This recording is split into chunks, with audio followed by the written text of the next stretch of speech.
Natyra e këtij virusi është mjaft inzare. Dhe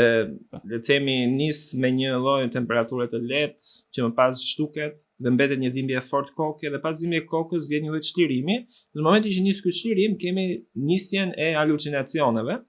dhe pikërisht deformimi merr trajtën e tij të plot momentin që le të themi virusi e ka pushtruar plotësisht psikën e personazheve,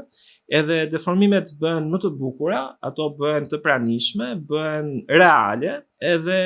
personazhet na ftojnë dhe ne ndërsa i lexojmë që ta shohim realitetin e tyre të ri të përçunuar, dhe ndonjëherë mos ta kuptojmë nëse kjo që po ndodh është fantazi apo realitet.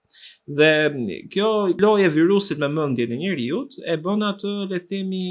tërheqës si një mjet për të zbuluar pikërisht ato brenga apo ato kurthe apo ato le të themi drama që mund të kenë shoqëruar personazhet në të shkuarën e tyre, dhe kështu ne zbulojmë pse këto deformime janë aty ku janë. Pra virusi është një mjet fantastik, një çelës për të arritur tek le të themi skutat më të errta të mendjes, tek drama, tek realitetet që mund t'i kenë shënjuar këta personazhe.